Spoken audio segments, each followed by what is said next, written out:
Hi everyone, Jim Wallace here again. I'm with Sean Hadley. Hey guys. We're going to do two interviews with Sean. The first one's going to be sort of his experience in the band initially. He's also the current drum major.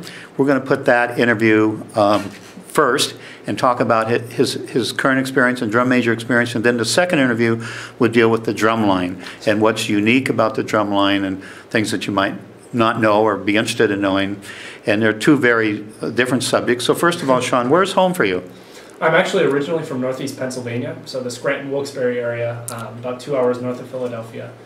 Was there through my freshman year of high school, and then my parents had an opportunity to move and start work in Cincinnati, Ohio. So I went to high school for the next 3 years there, and that's kind of how I ended up here. So you graduated from high school in Cincinnati? That's correct. And how far is that from Purdue drive time-wise? It's just over 3 hours. Obviously, it depends on how bad traffic is on 65. Sure. But, so for the most of the part, it's about 6. It's far enough away you can't just go home for dinner, but it's close enough that you can go home for the weekend if you wanted to. Yeah, yeah. So there have been times where I'll go back for, my sisters, when we're in high school, I go back for a performance of theirs or something like that. So. Okay. So how did you select Purdue University? I had a number of different options that I had been weighing. Growing up in Pennsylvania, I looked at a number of the engineering schools that were strong there. It was a familiar area for me. Lehigh University, especially near Bethlehem, Pennsylvania. But once I moved to the Midwest, I had a little bit less fluency with what universities were in the area. So I did a little bit of research, and obviously Ohio State came up, Purdue came up, University of Illinois, a few others. Eventually, I had to kind of take a step back and look at the numbers, looked at the rating for the engineering programs, for chemical engineering in particular, and then also looked at the music programs at each of those, whether there was a major or not. I decided my junior year of high school that I was going to pursue engineering instead of pursuing music as a major. So, but I definitely wanted to remain involved. So looking at the marching band program, looking at what the concert bands and jazz bands, I really like to be kind of an all-encompassing music person. So I was really trying to get a broad picture of where can I be very successful as an engineer and set myself up for a professional career there, but still be able to enjoy music to the extent that I always had. And at the end of the day, it really, Purdue was an obvious choice. I actually got cut from the University of Illinois drumline. In fact, not many people know. I didn't know that. Yeah, so I showed up to campus for a visit. It was after I had been accepted and was just kind of checking out campus. And I found out that day that the drumline auditions were the following day. So we booked an extra night in the hotel and, tried to figure everything out. But there was just no way to assimilate all that audition music, 24 hours to be able to prepare it the next day. Sure. So I got through it and I did okay. I wasn't upset with my performance, but it certainly wasn't to a level that I was proud of. So, yeah, I didn't make that drum line, and at that point I said, I really think the best opportunity is at Purdue. So, and I've been extremely happy ever since. That's a real rags to riches story. I mean, if you think about it, you go from being cut to being the drum major at Purdue. That's quite a transition. Amazing. So let's talk a little bit about your music background. Tell me how old you were and what instrument you picked up and so on. Certainly. I may touch a little bit more on this in the drumline interview as well. Sure. But, I actually started playing drums and percussion when I was 7 years old. My dad is also a drummer, and for my 7th birthday I said, Dad, I want to learn how to play drums. So he brought an old snare drum out of the attic, and we started learning right that day. So it was actually well before most of the other people started to learn, which was in 5th grade, so about 10 years old. I was about 3 years ahead by the time I started learning through kind of scholastic departments. Picked up drum set in 7th grade, around 15, I guess a little younger, maybe about 13 or 12.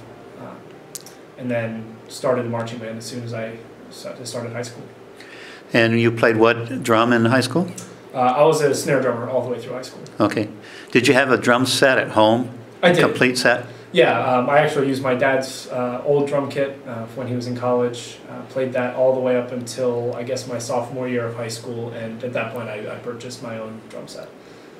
Did Mom and Dad come in once in a while and say, quit playing, it's too loud? My mom might every now and then, if they were working upstairs. My dad was always extremely supportive. He, as a drummer himself and somebody who, he's a real role model for me. He's always supported that side of my musical development. So let's talk about being a drum major. Yeah. What is that like? What are your responsibilities? What does a typical What's a typical day look like for a drum major? So drum majors here at Purdue are responsible for a really wide variety of things. Logistically, we are the drivers of the marching band. So just for example, a typical rehearsal day, Cassandra and myself, my co-drum major, will meet with the entire staff. We'll be sitting in the staff meeting and getting the rundown of the day. What will we do in music rehearsal? What are we going to do as far as drill for that day? What are our checkpoints? What are our goals?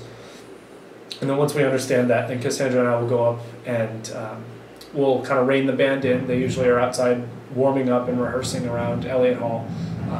Blow the whistles, get everybody set up in their parade block. And then we communicate with them what they need to go down the street. So what songs will we be playing? Are they going to be able to do their choreography? Are we working on that, or are we going to try and use it as a fundamentals practice, working on our low chair or glide step marching as we're going down to the field? So we let them know all that information, and then there's a whistle sequence that'll kick off the band that cues in the drum line, and then they start their cadences, and then we go up and we lead the band.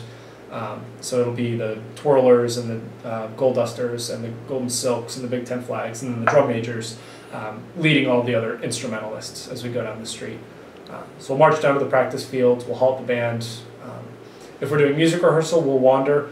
Part of our responsibility there is to just kind of keep our ears open, make sure that we're adjusting any tone problems, adjusting, if people are struggling with a certain part of the music, giving them the information that they need on the spot, whereas the directors are typically kind of a larger view. They're either up in the tower or running rehearsal in that particular circumstance. And then we'll also keep an eye on the directors. With that many people, about 375 people in the band, it can be a challenge to see the directors. It can be a challenge to know when, it's like, hey, we've got to stop 400 people, in a very short period of time. So we assist with that. We'll blow a whistle to get everybody to stop if need be. For drill rehearsal, we are, kind of on the same level as staff there. We'll have drill charts. We'll be wandering the field, fixing forms, checking people's positions. If people have questions about where they're supposed to be, where they're going. If there's a transition problem where people are running into each other, we can help to resolve those. Really serve as just another pair of ears, eyes, and hands on field level. And then at the end of the day, if there are any announcements, we'll share those and call everybody back to attention and march back to Elliott. I'd like to talk a little bit here about a game day experience, and I want to start with the stands to begin with, and then we'll back up. Certainly. You have a lot of responsibilities when the band is in the stand playing. Can you talk a little bit about how that works? Yeah, certainly. I would venture that the performances in the stands are perhaps one of the most challenging things that we as drum majors here at Purdue and also across the Big Ten really have to manage. In some places it really does fall to the directors to manage that, and here we have a very unique opportunity where it's entirely drum major led. At any given time we're receiving communication from via headset. We have a band director, Matt Conaway, who's up in the press box with our marketing and promotions individuals that are running the video board, that are running the sound in the stadium, all the house music, and then he's receiving information as far as when we can and can't play. If there's any TV network scheduling that we need to take care of, that's all running in the box, and then he's communicating directly with us to let us know how much time we have, what songs we should be choosing from, what kind of flexibility we're looking at. From there, we then have to communicate up to the rest of the band, and we're on a headset with them over speakers to make sure that they get that information. And that's calling up tunes, that's starting cheers, that's getting people engaged in the game for the entire game. And then finally, we're keeping an eye on what's happening on the field. We're the ones who have to be kind of innately aware of what's happening in the football game. Is there a flag on the play? Is there a person injured on the field? How much time do we have left until the end of the timeout? All those things we're trying to keep track of so that the band has the information they need. We can convey that to them. So it's the most continuous experience possible. And then each down, third down, fourth down, first down, you have tunes you play or cheers or what have you. Yep, our third down, if we're on defense, our third down's got a special cheer, so does fourth down. If we get a first down on offense, we've got something that we call up for that. So, it's constantly glancing back and forth between what's happening on the board, what's happening on the field to know, what kind of situation we're in and responding appropriately. So sometimes you can't tell if it's a first down or not. How do you finally find that out? There's a challenge sometimes. Fortunately, being up on the headset, every now and then we'll get information from the stadium itself. Where they'll say, "All right, we got a first down," whatever. Even before it's been put up on the field, we're in such a position in the stadium where we can't always see what's where Correct. field position looks like. So every now and then Professor Conaway will help us out, or sometimes we just have to wait until we see it on the board to be able to call it. So there are a lot of circumstances where we're very tight on time. We've got 30 seconds, and if we don't notice something is going on until 10 seconds into that, and that's 10 lost seconds of playing. Yeah. So we really have to be on our game to make sure that the band has the smoothest playing transition as possible. It's an inventory of time, right? At the end of the day. So you rotate quarters, right? That's correct. So you do what, first and third? We tend to switch it up game to game. The last several games, I've been doing first and third, and Cassandra is doing second and fourth. We have the additional responsibility on those off quarters that whichever one of us isn't on the podium at the time, we'll take a roving pep band. During second quarter, it'll be the baritones. We take them up and we perform in a couple of different locations. Inside the Ross 8 Stadium? Correct. Yeah. And then we'll have our full roving pep band, a small group of all the sections. We'll go up and play up in the press box. We'll go up to the presidential suites and play up there. And that'll typically be Cassandra during the third quarter while I'm on the stand. And the way that it transitions, she'll get back with that band. That'll be about the time that we go to do shout. So I typically lead the run around the field, whichever section we pick to assist with that. And that way I've got a chance to catch my breath. When I get back from running, I don't have to jump right back up on the podium again. Cassandra has it covered for the fourth quarter. Well, there's so much we could continue to talk about in the interest of time. We'll have to pass on some of it, like the drum major breakdown at Slater and so on. But there's a lot of fun things that we get to engage in. But sure. You'll have to come here and find out and see for yourself. There you go. So lastly, just tell me about your first pregame experience at Ross 8 as a drum major. And that's, the year before you're in the drum line, you're playing a snare with a bunch of other snares, sure. And now all of a sudden it's you and Cassandra all by yourself. Yeah. What was that like? It was a little nerve-wracking, especially with both of us being new this year to the drum major position.